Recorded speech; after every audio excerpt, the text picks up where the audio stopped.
Hello everyone and welcome to another edition of Handicappers Corner, brought to you by the Derby Bar and Grill. I'm Mike Heads. I'm going to go it alone today as our good friend Drew Forster. He's in the hospital currently with his lovely wife Stephanie. They're set to have their first child, and so all weekend I'll be going through the races on my own, but best wishes to our good buddy Drew. Hopefully having his first child here very shortly. Hopefully it's quick for them. But still no news yet. But we'll give you the news on the Saturday program, Saturday, August the 4th, as it does kick off a long weekend of racing action. Of course, we race Saturday, Sunday, the holiday Monday. Early post on Monday, so do check that out, 12:50. But regular post of 1:50 for Saturday and Sunday. All right, 7 races. Let me get a little easier for you. 7 races on the Saturday program. We'll kick things off at the first half of your early daily double. We got some $3,000 claimers. Non-winners of 3 lifetime going a mile and a 16th. I'm going to lean to the 1-horse Lucava in here. A good win, 2 starts back. Pretty impressed with that race. Did not repeat it last time. I was a little concerned with that against a little tougher company, though. I guess that Hornblower Good, Bad, and Ugly race was considerably tougher than the 5 other horses he's going to have to face today. So I'm going to take Lucava. Hope that he doesn't get too far out of it. Maybe he can sit close like he did 2 starts back. If that's the case, I think he gets all the ribbons. Lucava I really like in the opener. I put the 3 Wandering Dreamer in for second. This horse has good speed. Going to switch to leading rider Amadeo Perez. Definitely going to get a chance with some top riders. Had Fernando last time and going to get Amadeo. But Amadeo's been on this horse in the past, so it wouldn't be a surprise to see this horse win the money at all, especially if he's left alone on the head end. That'll dictate who wins. If Wandering Dreamer gets the lead by himself, should be awfully tough to catch. If someone puts a little pressure, which I think will happen, on Wandering Dreamer, then I think the 1-horse Lucava gets the dough. And for third, I put the 4-horse Finally Proud. Last 3 or 4 races have been excellent. This guy's been on a roll of late for Jody Rawson. Good form. You want to stick with those horses that are hot and going well, because horses tend to tail off in mid-season after campaigning for all spring and then having 3 or 4 or 5 races, and they tend to tail off a bit. But this horse is peaking right now and might even be able to challenge the top 2. So in our Saturday opener, I'm going to go to the 1, Lucava. I went 1, 3, and 4. On to the second race. Once again, 3,000 claimers. Non-winners this year. They're going to go a mile and a 16th. They're fillies and mares. I'm once again heading down to the rail and calling for a Robbie Anderson daily double. I'm going to go to the 1, Catalina. Got a little exercise in last time, shook off the rust. This filly hadn't run since last year. Sprinted against Mass Flora, her stablemate. Actually, the race, when you look at it, 5th by 5.5. Not such a great race. But when you look that Mass Flora won by 4.5 lengths, she only got beat a length for second, so there's some positives to put in that. And once again, she's moving out to her best distance of a mile and a 16. So I really like Catalina to defeat the 4-horse Mahadi Joe. The 7-year-old mare continues to run. She tries hard. She's just a hard-trying mare. Obviously lost a step from where she was a couple of seasons ago, but she had 3 third-place runs. She's definitely a tri-actor place, so keep an eye on Mahadi Joe. And I put the 2-horse, See Eye to Eye. Her lack of speed kind of bothers me. That's why I didn't put her in the top 2. It just doesn't look like there's going to be a lot of pace in here at all, especially with the scratch of number 6, Seashell, who has entered back later in the week. So definitely took some of the speed out of the race, which will hurt the 2-horse See Eye to Eye. But definitely like the 1, Catalina. I went 1, 4, and 2 in the second half of your daily double. On to the third race. This third race does kick off the pick 5. Only 7 races, so a little earlier start for those pick 5s. We do have a field of 8. $3,000 maidens going 6.5 furlongs. I'm going to the outside of the 8, Charlie T. Definitely like this horse.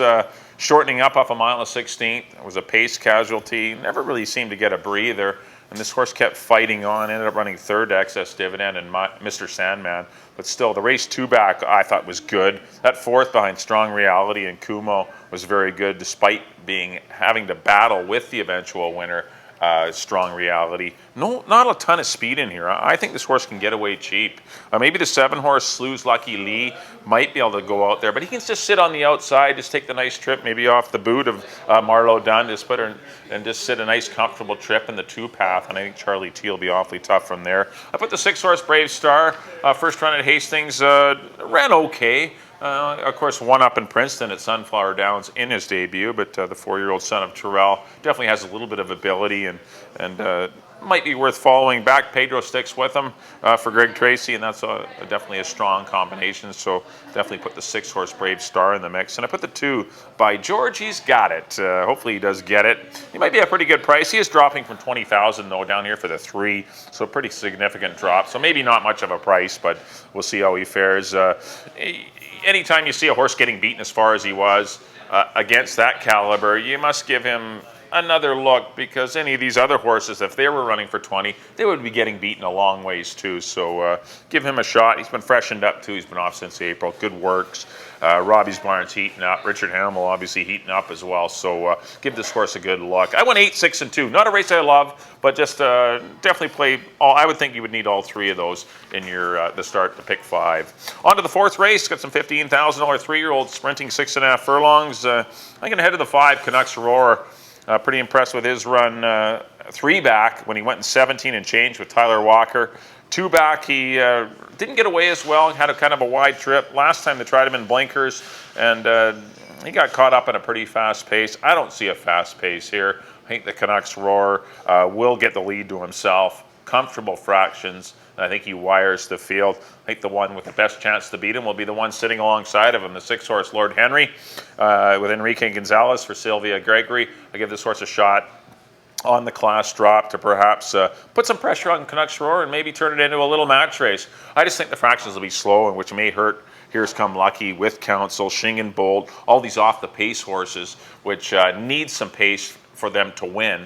And I just think the 5 and 6 really control things here. And as long as they don't duel each other into defeat, I think they could probably form the exactor.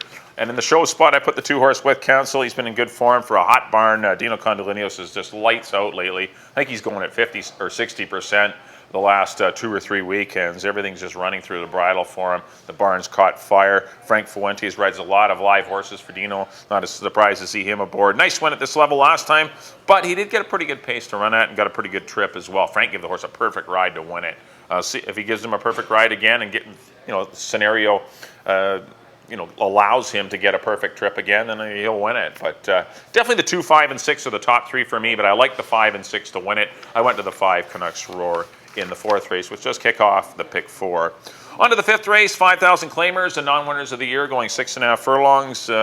Looks like there's going to be just a boatload of speed in here. Everyone in here wants to go to the front. You got Aberfeldy, Passion Red, Slickster, Dangerous Pleasure, Now Act, Swiss Arrogant on the outside. You got a half a dozen horses that have sort of their best style is going to the front. And that means things are going to get congested, and I think the fractions are going to be pretty fast. I think that'll help out the 8-horse Arkill, who probably doesn't need the help to win the race, but will likely get a solid pace and just to ensure victory. Richard Hamill will be reunited with him. He was aboard for a couple of wins last year on Arkill for Craig McPherson. So definitely think Arkill's the play in here. I put the 9-horse Racing Memo for Rennie Lumsden, trainer that doesn't get a whole lot of credit. He's a hard-working guy, knows his stuff. He's from upcountry in Kamloops.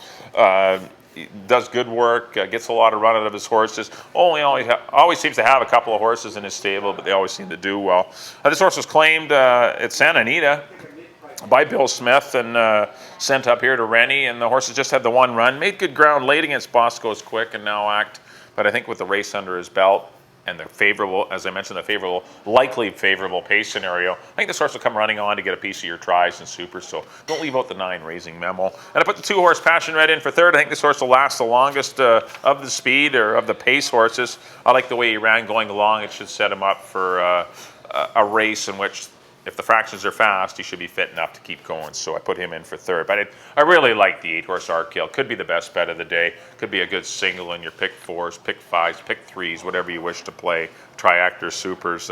Lots of wagering events on this that encompass this 5th race. So definitely like the 8th. I went 8, 9, and 2 in the 5th. On to the 6th race, 17.5 Fillies and Mares. This is a non-winners, a 2 for Open Company. Non-winners, a 3 for BC Breds, going a mile on the 16th. And always a tough race when you get horses coming from. There's not a lot of common. There's no common denominator in this race. No common race where they're coming out of. So it's a little difficult. Horses kind of coming from it different directions, sprints, 3-year-old races, older horse races. So it's a tough betting assignment. The 9 Bye For Now is scratched. She's entered back. I went to the 6 horse in here, Satellite Debris. I think she's the best of the bunch. I think she's going to get a pretty good pace to run at. I think the Class Relief will help her. She ran 4th sprinting last time against straight 3-year-old fillies for 25. She gets in against conditional horses here for 17.5. Didn't come up all that tough. I think Satellite Debris could be really dangerous in here with Fernando Perez. I put the 4 horse Tiger Silly in for second. This filly tackled open 25,000 mares. Dashing Daisy. We'll see her on Monday in the distaff. Random Highs and Dearest Princess, pretty nice fillies in there. This is a lot easier assignment for Tiger Silly. Reunited with leading rider Amadeo Perez as well. He's aboard for that win 2 starts back when she won. I know it was against cheaper company, but still it was a win nonetheless and a good time. So this is not a tough assignment. So I think she fits at this level. As does the 8 horse, Maury's Glory. Richard Hamill rides for Barb Heads. Just broke her maiden for 5. I think more importantly, she found a distance that she was good at. She finally got to stretch out and go long, and she flourished. Those fractions were faster than they look. That track was dead that day. 23-2, 47-1 were lightning fractions. And she sitting close to that and ran on and drew off. Pretty impressed. Obviously, they protect her, run her for a little bit more money. She's been working well and might be worth following as well. It's kind of a race where a maiden 5 grounder can jump up and win it, just because it's not a salty field. So I've gone 6, 4, and 8. You probably need a few horses in here. If you want a 4th one, maybe try the 2 horse Who's Cash out of the Bill Connick barn. On to the 7th and final on our Saturday afternoon program. Got some maiden 40, optional 40, going 6.5 furlongs. It's an allowance event. You can actually be in for the 40 or run protected. The 2 horse Rockin' Cherokee is likely to take all the money, and I'm going to lean to this gelding by Rock Hard 10. He's got excellent connections in the North American Thoroughbred Horse Corp. Troy Taylor, Fernando Perez, excellent work, Tad. Nice final prep in 121 out of the gate, going 6.5 furlongs. Will debut on Lasix. Cost a bit of money at the Keeneland sale. Not a tough maiden allowance at all. I think this horse will be tough if it does reasonably everything right. In for second, I've gone to the 3 horse Green Dude. This horse continues to nibble, get runner-up efforts. Been actually second or third in half of his starts at this level this year, and continues to run good races. One of these days he'll pick one off, and could be today, but he'll need some breaks though.